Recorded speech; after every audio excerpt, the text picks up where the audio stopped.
guys! Welcome back sa aking channel, SM Shah Vlog. So ayan, may vlog ulit tayo ngayon. So ngayon po ay araw ng Monday. So happy Monday everyone. So for today's video, yung isi-share ko sa inyo ay usapang GCash. So magkano na ba yung charge ko sa aking GCash business? And then magbibigay ako ng tips sa pagkakaroon ng isang GCash business base sa aking experience sa pagkakaroon ng business na ito. So ayun guys, keep on watching.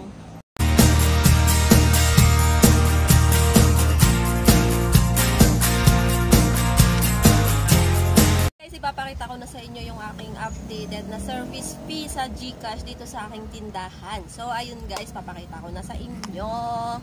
Guys, yung charge ko sa GCash, so 1,000 is 15 pesos. Ayan. Tapos 1,000 to 1,500 to 1,500 ay 20. And then 1,500 to 2,000 ay 25. 2,001 to 2,500 ay 30. 2,501 to 3,000 ay 35. 3,001 to 3,500 ay 40. 3,501 to 4,000 ay 45. And 4,001 to 4,500 is 50. 4,501 to 5,000 ay 55. And 5,000 to 5,500 ay 60. And 5,501 to 6,000 ay 65. 6,001 to 6,500 ay 70. 6,501 to 7,000 ay 75. And 7,001 to 7,500 ay 80. And 7,501 to 8,000 ay 85. And 8,000 to 8,500 ay 90. 8,501 to 9,000 ay 95. At 9,001 to 9,500 ay 100. And 9,501 to 10,000 ay 105. So ayan guys yung aking charge sa aking GCash business dito. So ayan. Pero pag halimbawa piso hanggang 200, ang charge ko niyan ay 5 pesos lang. Tapos pag 250 ganyan or 250 to 490 ganon, ang charge ko niyan ay 10 lang. So pag pumatak na siya ng 500 pataas, ayan, 15 na yung charge ko hanggang 1,000.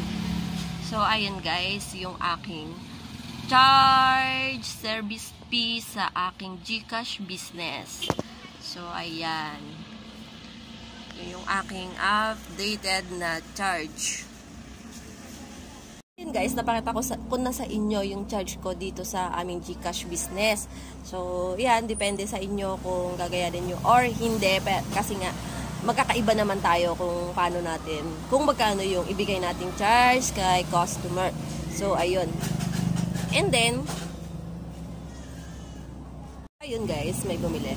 So, kami guys, dito ay talagang nakahiwalay yung aming pera sa GCash. Hindi namin to isinasama sa aming paninda. So, may sarili talaga siyang quota, may sarili siyang inventory. So, ayun, kailangan na monitor talaga namin kung tama ba yung bilang ng aming GCash. Kasi may budget talaga kami dyan. Kung halimbawa may budget kami dyan 20,000 sa isang araw. So, kailangan pagdating ng gabi ay 20,000 pa rin siya at may madadagdag lang na tubo. So, yun yung mga charge natin kay GCash. So, kinukompute namin, nililista namin yung bawat GCash transaction, and pagdating ng gabi ay kukumputin namin yun, and then ipa-plus natin doon sa puhunan ng GCash, at yun makikita natin yung kita ng GCash. So kung hindi mo siya gagalawin ay madadagdagan lang ng madadagdagan yung ating GCash, at di natin namamalayan na lumalaki na siya. So, yung GCash ay napakagandang business. Extra income talaga dito sa ating mga tindahan. So, napakagandang application yan kasi instant talaga. Pagkapasok mo ng pera, as in makikita mo talaga agad doon. So, kaya maraming tumatangkilik sa GCash. So, kailangan maging maingat tayo sa GCash. So, kami, pag hindi namin kilala at hindi lagi ditong nag-GCash, pag nagka-cash out, ay hinihingan namin sila ng valid ID. Kasi, may nangyari na kasing kaso sa amin na basta na lang sila nag-send ng pera sa amin, and then kinaumagahan may nag-claim, and syempre bago pa lang guys, may bumili ulit. So may nangyari kasi na yun nga, nag-send sila sa amin ng GCash, and then may nag-claim nung umaga. So tama naman yung sinabi niyang pangalan, eh yun, binigay ko na, and then ayun, nagulat na lang ako na may tumatawag sa akin na hindi pa daw nakiklaim yung pera. So paano daw niya makiklaim, ay nasa kanya daw yung confirmation. So alam na may scam na nangyari. So ibig sabihin magkakilala yung dalawang tao na yun at may balak ang budulin. So ayun, so kailangan mas maingat talaga tayo sa ganyan. So kailangan mas maganda, mas mainam na mas magkaharap kayong isisend sa'yo yung GCash, and then kuhanan mo na rin siya ng valid ID para kung hindi mo naman siya kilala, pero kung lagi naman sa'yo nag-GCash, eh okay lang yun. Pagkapit bahay mo lang, ayos lang yon. Pero kung minsan mo lang siya nakita, so maging mapanuri tayo, maging sigurista tayo. Kasi nakakatakot. Lalo na kung malaking pera, yung i-GCash niya. So, ayun guys, yung ibibigay ko din lang tips pag nag-GCash business. So, alam ko naman ng iba ay aware naman dyan. So, yun naman ay sa mga hindi lang aware, yung bago pa lang mag-GCash. And then, tapos, may magka-cash in sa atin. So, siguraduhin muna natin na hawak na natin yung pera na ika-cash in natin. So, ito pa rin ay kung hindi rin natin ganong kilala talaga yung tao. So, halimbawa, malaking pera. So, o kahit maliit na pera. So, kailangan talaga hawak talaga agad natin yung pera bago natin isend. Kasi mamaya, baka bigla tayong takbuhan. Kung kala na isend na natin, tsaka sila aalis. So, meron diyang ganyang senaryo na panood ko yun sa TV. Yun nga, na nag-viral pa nga yun, na nagpa-GCash siya. Kaya pala nagmamadaling ipasend kasi nga may balak siyang takasan, may balak siyang layasan yung pinasend niya na GCash. Di ang ending ay di ang sarap ng buhay niya, pero nahuli naman siya. So yun talaga, walang nagwawagi, talagang masama. So ayan, so yun lang naman yung mga importanteng bagay na kailangan maging aware tayo pag may GCash business ka. And then, ayan, may mga limit din yan. Kailangan i-fully verify din natin yung ating GCash business para mapakinabangan natin ng matagal. Kasi meron yan yung basic lang. Konti lang, 50,000 lang yung kaya. So, kailangan laging mabilis mag-exceed. So, mas maganda yung fully verified, 500,000 ang kayang niyang ilaman. So, pero mas mainam kung may GCash business ka rin ay kahit may dalawa kang account or tatlo, ayan, pwede yun kasi kami ganun yung ginawa namin. Para tatlo silang palit-palit. Kasi para maiwasan din yung block.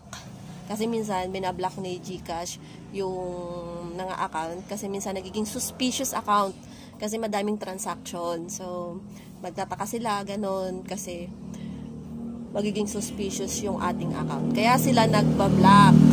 So, ayan.